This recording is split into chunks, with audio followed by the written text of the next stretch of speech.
Dear friends, मेरा नाम सुभाष चौधरी है और मैं भारत का एक सामान्य नागरिक हूँ। आज का वीडियो बहुत इंपॉर्टेंट है हमारे सारे सीनियर सिटीजन फ्रेंड्स के लिए, दोस्तों के लिए, मित्रों के लिए, बुज़ुर्गों के लिए, जिनकी उम्र जो रिटायर्ड हो गए हैं, जो रिटायरमेंट जिनकी होने वाली है, जो रिटायर हो गए हैं 60, 65, 70 या 55, 60 उसके ऊपर जितनी जो लोग हैं, उन सब के लिए वीडियो बहुत इंपॉर्टेंट है। आज हम बात करेंगे, ऐसी गहरी बात करेंगे, ऐसे मंत्र आपको देंगे कि आप ज़िंदगी में रिटायर होने के बाद कभी दुखी होगे भी नहीं, हमेशा खुश रहोगे। आप एकदम इंस्टेंट हैप्पीनेस मिलेगा, पीसफुल रहोगे, शांतिपूर्ण जीवन आपका बीतेगा। बस आपको ये 8-9 काम करने हैं जो मैं बताने जा रहा हूँ, आपको इंस्टेंट हैप्पीनेस मिलेगा। बहुत सारी चीज़ें हैं, बहुत सारे रूल्स हैं जो आपने अपने सामान्य जीवन में अपनाया, उसे किया, और अब उन नियमों को थोड़ा बदलने की ज़रूरत है, क्योंकि समय के साथ, वक्त के साथ, उम्र के साथ कुछ चीज़ें बदल जाती हैं। जो आप थे वो आप नहीं हैं, और जो आप अब हैं वो नहीं रहेंगे। तो ये परिवर्तन बहुत ज़्यादा होता है, गतिशीलता जीवन में बनी रहती है, इंसान का जीवन बदलता रहता है, बचपन से जवानी, जवानी से फिर बुढ़ापा, और बुढ़ापे से फिर अंत की ओर की यात्रा। लेकिन एक चीज़ इम्पोर्टेंट है, चाहे आप बचपन में हो, चाहे जवानी में हो, चाहे जॉब में हो, चाहे रिटायर हो गए, एक चीज़ मैं बोलूँगा, हर इंसान का, हर व्यक्ति का हक है, वो है हैप्पीनेस, वो है खुशी, वो है शांति, वो है प्रेम, वो है मन का शांत होना। ये सबके लिए ज़रूरी है। हर इंसान चाहता है कि वो शांत रहे, वो खुश रहे, प्रसन्न रहे। तो कुछ चीज़ों को आपको तिलांजलि दे देना है, छोड़ देना है, कचड़े के डब्बे में उठा के फेंक देना है। 9 थिंग्स, 9 चीज़ें मैं बताने जा रहा हूँ, इनको आप कचड़े के डब्बे में फेंक दीजिए। इसको अगर आपने छोड़ दिया तो आपका ज़िंदगी संवर गया। देखिए, हमें सिखाया गया कि चीज़ों को अर्जित करो, जमा करो, स्किल डेवलप करो, धन जमा करो, ज्ञान जमा करो, और उसी चीज़ में आ जाता अभिमान जमा करो, स्वार्थ जमा करो। ये भी साथ में आता है। तो आज मैं बताने जा रहा हूँ वो 8-9 चीज़ें जो आपको छोड़ देनी है, और जैसे ही आपने छोड़ा आप बिल्कुल हल्के हो गए। देखिए, अगर कंधे पे बहुत सारा बोझ लगातार रहेगा तो आप चल पाओगे क्या? नहीं चल पाओगे ना, ठीक है ना। आप जब जवान थे, या अगर कोई जवान हैं, तो आप पर्वतारोहण करते हैं, पर्वत पे चढ़ते हैं, हिमालय पे चढ़ते हैं, पहाड़ी पे चढ़ते हैं, पीठ पे पीछे इतना लदा रहता है, उसको अब चढ़ सकते हैं क्या? 65 साल में, 70 साल में, 75 साल में पीछे लाद के नहीं चल पाएंगे ना। लेकिन ज़िंदगी का एक अलग ही उसूल है, ज़िंदगी का एक अलग ही नज़रिया होता है जो लोग अपनाते हैं। उम्र बढ़ने के साथ अपना बोझ बढ़ाते जाते हैं। तो पर्वतारोही, 70 साल का पर्वतारोही अगर 80 किलो का, 100 किलो का बोझा पीठ पे रखा रहेगा तो पर्वत पे चढ़ पाएगा? नहीं चढ़ पाएगा ना। तो आप ये समझ लीजिए, बुढ़ापा का जीवन पर्वत पे चढ़ने के समान है। याद रखिए, दिमाग में एकदम सेट कर लीजिए, बुढ़ापा का जीवन पर्वत के पे चढ़ने के समान है। बहुत सारी कठिनाइयाँ आएंगी, नुकीली झाड़ियाँ आएंगी, सीधा पहाड़ आएगा, ठीक है ना, और पानी बरसता रहेगा, उसमें आप गिरने का बहुत डर है। और कौन सी चीज़ें हैं जो आपको तकलीफ देगी बुढ़ापे में? बीमारियां, धन की कमी, अकेलापन, मानसिक समस्याएं, उपहास, अपमान, ये सब चीज़ें होंगी, और आप पीठ पे लादे हो सब, कैसे चल पाओगे? तो 9 चीज़ें, 8 चीज़ें मैं बोलना, उसको छोड़िए। सबसे पहली चीज़, शिकायत करने का काम बंद करिए। बस खत्म, फिनिश। कॉन्स्टेंट कंप्लेनिंग, लोगों की बहुत प्रॉब्लम है। जब जॉब में रहेंगे तब तो शायद शिकायत कम करेंगे, लेकिन जैसे रिटायर हुए बस उनकी शिकायत, अरे आज का जनरेशन बहुत ख़राब हो गया, आज के लड़के कितने ख़राब हो गए, अरे हमारे बच्चे कितने बुरे हैं यार, मेरा लड़का मेरा ध्यान नहीं देता, मेरी बहू मेरी ध्यान नहीं देती है, मेरे बच्चे मुझसे बात नहीं करते हैं, मेरा पड़ोसी मुझे भाव नहीं दे रहा है, मेरा रिश्तेदार मुझे अवॉइड करता है। शिकायत, इतनी शिकायत करते हो कि आपको सारा शरीर में सिर्फ शिकायत भरा रहता है, और शिकायत भरे रहने से क्या होता है, आप विक्टिम मेंटेलिटी हो जाती है। मतलब आपको लगता है आपके साथ अत्याचार हो रहा है, जबकि ऐसा हो नहीं रहा है, वो आपको लग रहा है। और अगर हो भी रहा है तो बोलना क्यों, ऐसा सोचना क्यों? जो चीज़ अच्छी है उसके बारे में सोचो, जिस चीज़ से शिकायत है उससे दूर हो जाओ, उसको इग्नोर करो, उस पर ध्यान मत दो, क्योंकि ये ऐसी चीज़ है, बुराई ज़्यादा सोचने से बुराई की तकलीफ बढ़ती है, लेकिन अच्छाई के बारे में सोचने से अच्छाई बढ़ती है। तो सबसे बड़ी चीज़ है कि इसको छोड़ दीजिए, ये आपकी सारी एनर्जी को खा जाता है, चूस लेता है, आप एकदम वीक हो जाते हो। अब दिन भर शिकायत ही करते रहोगे, ताकत कहाँ से आएगी? ताकत तो आता है पॉजिटिविटी से, ताकत आता है काम करने से, ताकत आता है खुश होने से, ताकत आती है स्माइल होने से, ताकत आता है ग्रोथ होने से, ताकत आता है उम्मीद पे आगे बढ़ने से। तो आप तो उल्टा चल रहे हो।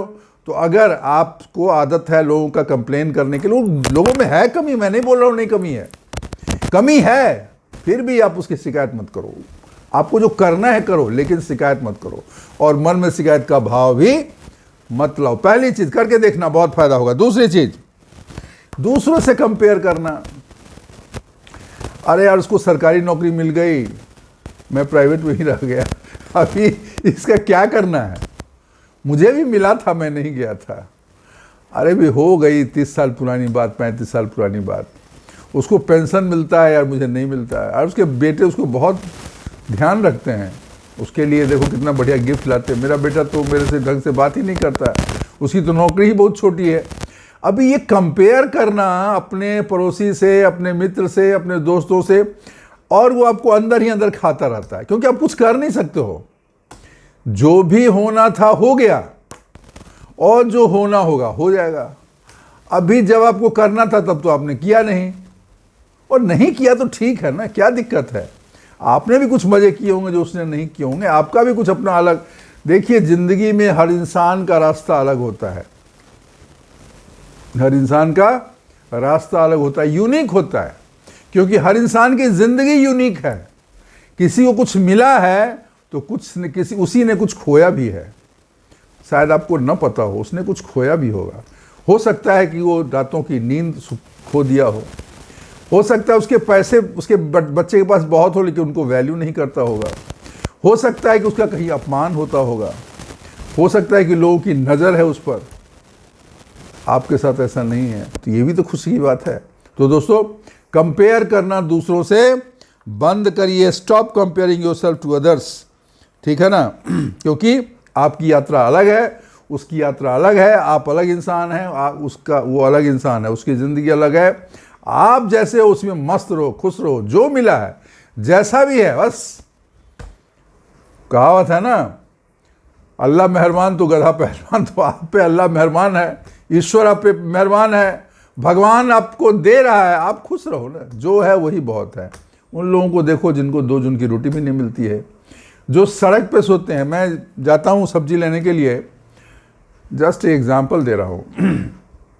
एक औरत, मैं पिछले 3-4 साल से देख रहा हूँ, बारिश में, गर्मी में, बारिश बरसता रहता है। बॉम्बे में बारिश बरसते ही रहता है, दिन पूरे 4 महीना बरसता है।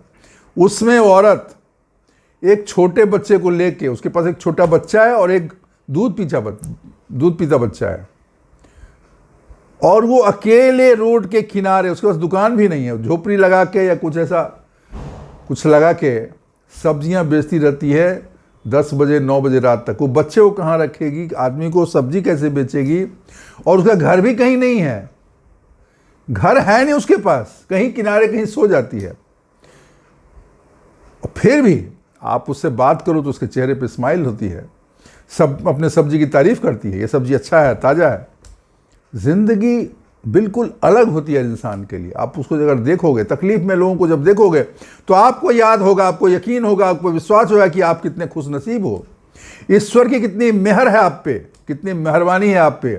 लेकिन आप उस मेहरबानी को याद नहीं रखते हो, सिर्फ इसको याद रखते हो, मुझे ये नहीं मिला, मुझे वो नहीं मिला, उसको ये मिल गया, अरे उसको मिल गया। स्टॉप इट, इसको बंद करिए। तीसरी चीज,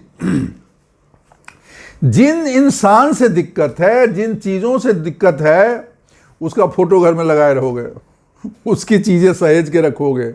अरे अब तो मेरा वो दुश्मन बन गया, लेकिन किसी ने मुझे एक गिफ्ट दिया था। जो इंसान नज़र से गिर गया, दिमाग से गिर गया, आपको उससे तकलीफ होती है उसको याद करने से, तो उसके निशानी को भी दूर करो। अरे अब 10 साल तो मुश्किल से, 15 साल 20 साल तो बची हुई है, 15-20 साल जो भी बचा हुआ है, खुश रहो ना। पुरानी यादों के लेके, पुराने झंझट को लेके, पुराने बोझ को लेके क्यों चल रहे हो भाई? क्यों? क्या मिलेगा इससे? कुछ नहीं मिलेगा, सिर्फ बोझ। ये सब जो पीठ का बोझा है जो आप लाद के चल रहे हो, और आप चल नहीं पा रहे हो, लेकिन बोझ नहीं हटा रहे हो आप, तो छोड़ो उसको, उनकी निशानियों को छोड़ दो। ठीक है, तीसरी चीज़ हो गई। 3 चीज़ याद कर लीजिए। चौथी चीज़ बता रहा हूँ, बहुत इंपॉर्टेंट है। जहाँ गए 5 आदमी से मिले, अपना बीमारी का रोना शुरू हो गए। मुझे हार्ट का प्रॉब्लम है, मुझे पेशाब का प्रॉब्लम है, मुझे रात में ये होता है, मुझे गैस बनती है, मैं चल नहीं पाता हूँ, मेरे जॉइंट। अरे भाई हो गया ना, कितना दिन रात वही बोलते रहोगे? उसका इलाज करो। कभी बोल दिया किसी को ठीक है, कभी एक बार बात हुई कह दिया, लेकिन सुबह शाम ये बीमारी का रोना, वो बीमारी तो आपका ठीक नहीं होगा, लेकिन आप में क्या हो जाएगी, एक निगेटिविटी घर कर जाएगी, और आपके दोस्त मित्र आपसे दूर भागेंगे। ये आपको दुख ही पैदा करेगा। ठीक है, तो ये जो है ना, इसके हिसाब से आपका प्रॉब्लम बढ़ जाएगा। तो ये नेगेटिव साइकिल है। एक बार किया, फिर दूसरी चीज़ वही चीज़ बोलेंगे, फिर धीरे धीरे लोग आपसे अलग हो जाएंगे। अरे यार, ये हमेशा जब आता है तो ना रोना ही तो होता रहता है। कोई तो आपको हेल्प नहीं कर रहा है, उससे कुछ आपको हेल्प नहीं मिल रही है, तो इतना दुखड़ा क्यों रोना? खुश रहो, हंसो, हंसाओ, लोगों से मिलो, उनकी कहानियाँ सुनो, अपनी कहानी बताओ, हंसने की कहानी, पॉजिटिव चीज़ बताओ, खुशी की बात बताओ, प्रसन्नता की बात बताओ, खूबसूरती की बात करो, ज़िंदगी की बात करो, ईश्वर की बात करो, लेकिन हैप्पीनेस की बात करो, पॉजिटिविटी की बात करो। ये बीमारी का चर्चा बंद करिए। ठीक है, 4 चीज़ हो गई। 5वीं चीज़, जो लोगों से आपको तकलीफ हो, जिसको मिलने से आपको बोझ लगे, जिस इंसान को मिलने से आपको लगे कि मैं भारी हो गया, मुझे खुशी नहीं मिली, वो मिल के गया तो बड़ा उलझन होने लगा। ठीक है ना, हमारे यहाँ बोलते हैं उसकी शक्ल मुझे अच्छी नहीं लगती। तो जो आदमी आपको नहीं अच्छा लगता है, जिस आदमी की आपको शक्ल नहीं, उसे मिलिए मत, उससे बात मत करिए, उससे दूर हो जाइए। जो आपको ड्रेन करता है, जब आपकी ताकत को चूस लेता है, आपको कमज़ोर बनाता है, आपको नीचा दिखाता है, आपको अपमान करता है, आपकी मदद नहीं करता है, ऐसे लोगों से दूर हो जाइए। इसमें आप बिल्कुल क्रूएल हो जाइए, इसमें लिहाज मत करिए। अरे कैसे बोलूँ, मैं कैसे करूँ? लिहाज किया, वो इंसान गया, लिहाज नहीं करना। अब आपको क्या लिहाज? यू आर 60+ भाई, आपने ज़िंदगी जी ली, तो बोनस लाइफ है, तो लिहाज ख़त्म। जैसे ही आप लिहाज ख़त्म, अरे भाई जाओ यार, मेरे पास टाइम नहीं है, ये सब कहानियाँ मत सुनाओ। एक बार बोल दिया, अगले बार से वो आएगा ही नहीं। ठीक है ना, क्योंकि वैसे भी आपके लिए यूजलेस है, वो आपके लिए काम तो करेगा नहीं। जब ज़रूरत होगी तो आपको दवाई देगा, न इलाज करेगा, न समय पे आएगा, न आपकी हेल्प के लिए खड़ा रहेगा। ऐसे बोझ व्यक्ति को क्यों सर पे लादे हो? क्यों उसके पीछे समय गंवाते हो? क्यों उसके लिए पैसे बर्बाद करना है? क्यों उसके साथ एनर्जी खराब करना है?